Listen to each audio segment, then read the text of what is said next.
It's a new cookbook that takes the guesswork out of celebratory Chinese American dishes, allowing more time for togetherness, and all from a mother-daughter perspective. We welcome back the author of Feast of Good Fortune, Hsiao-Ching Chou, and her co-author and daughter, Meilee Riddle. Good to have you both with us. Come on in. Thank you. I've got to ask you to tell me about your book and what it means.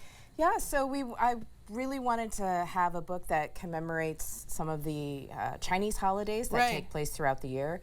Most everybody knows about Lunar New Year, but there are a bunch of other holidays like Dragon Boat Festival, Lantern Festival, all of these things, Mid-Autumn Festival, that maybe aren't as broadly known. So I wanted to document that, but also how we celebrate it as a Chinese American family, because if you live, we live in Seattle, and we're not necessarily surrounded by a lot of Chinese folks or Chinese American folks, you know, and the ingredients are different, and so we're just trying to figure out how to celebrate all of that as Pacific Northwesterners. And Meilee, you grew up with this incredible chef for a mom.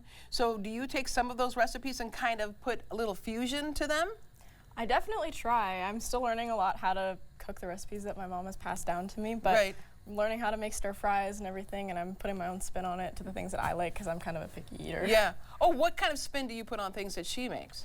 I really like just her basic, there's a recipe in the book called Meilee's Chicken, and it's just like basic chicken stir fry, and there could be soy sauce, there could be Japanese barbecue sauce, kind of whatever I'm feeling in that moment. Oh, I love it. Now, what are you making today? Well, today we're making Gingery Chicken Wonton Soup because winter solstice is coming up, December 21st. And for, like, I think a lot of folks know about the solstice because it's the shortest day of the year, and then you know, we're heading towards spring. But in the Chinese culture, is a time for coming together as a family, eating warming foods. There's typically a dish that is a glutinous rice ball. It's called tangyuan. So they're filled little dumplings, but we also eat regular dumplings, like lamb-filled dumplings, because lamb is warming. Oh, wow. And the wonton soup is something that some regions have, and we put extra ginger in because ginger is warming. Yes. So and also, I think those are all like great for your health too. Absolutely. Yeah. Absolutely. All right, tell me what you've got. So Meilee's gonna start making the wontons and showing you how to do it. Okay. So the shape can vary, and Helen, if you want to get in here I'll do it too. Yep. Yeah, grab one. You're gonna wet the sides of the edges here. And then about a half teaspoon of filling. And what do we have in the filling? The filling today is just some ground chicken and... I should be following you, Meilee. I don't know what I'm doing. Why are you watching me? You're all good.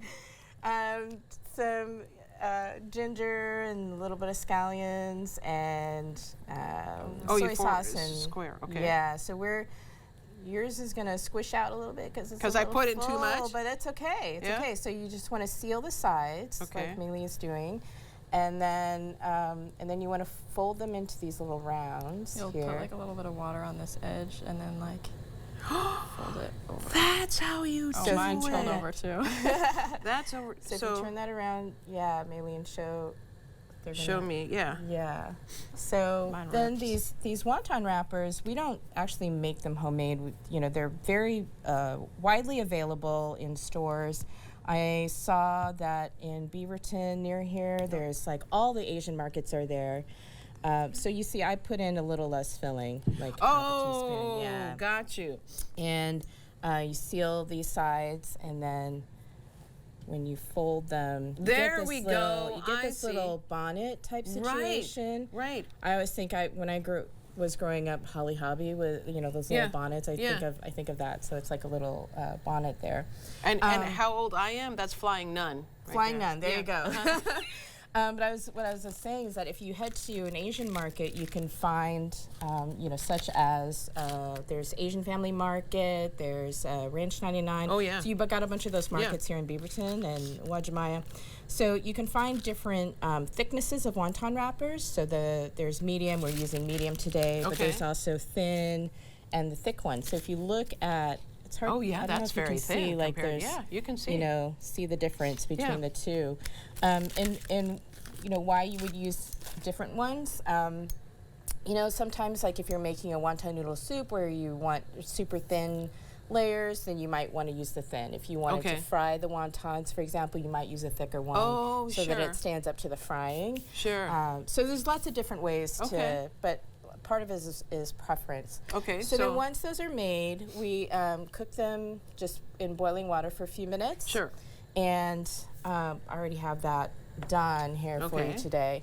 And the broth is a Chinese-style chicken broth, which what makes it Chinese style is that you use the chicken bones and chicken carcass. Oh, to get the broth. Yeah, okay. but also you add ginger, lots of ginger, scallions, a little bit of cooking wine, and I like to add a dash of soy sauce. Okay. Just for color. Yeah. Shiitake mushrooms. So it just creates this really wonderful round flavor. Okay.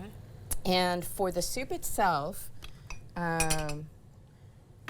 we've got these wontons. I already have some cooked. Okay, so you straighten them out. Just ladle them out. All right.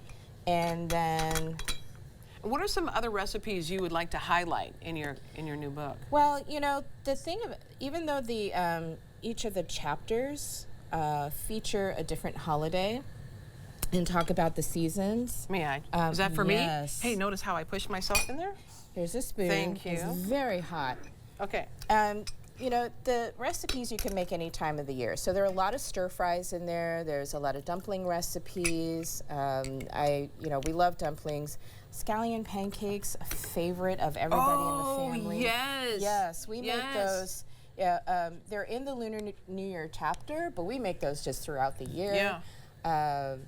And you know, it's fun food that you can eat anytime. And plus, I have a chapter in there for stir fries make great holiday side dishes. Yeah. So if you're, you know, like Thanksgiving, you have some stir fries for your side dish, or Christmas dinner, you know, whatever you're celebrating.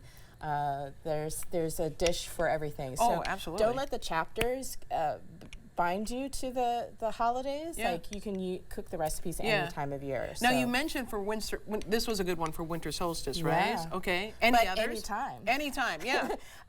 For winter solstice, I've got lamb and dumpling in there, and then the glutinous rice dumplings that you can. Besides Meilee's chicken, what are some of the others that are your favorites? Well, the deep fried wontons. Oh yeah, that was something I had as like an afternoon snack growing up. Look at you! School, so those are really good. How lucky were you that was like your afternoon snack? All my friends were super jealous growing up. Oh my gosh, that's great. Or want to tell everyone, we want to let viewers know that Hsiao-Ching and Meilee have a book event tonight at 7 at Powell City of Books on West Burnside. We'll have all the details for you on our website at k2.com. The book again is titled Feast of Good Fortune. Thank you both so much. Thank you. All right, we'll be right back with more Afternoon Live. Don't go away. So good.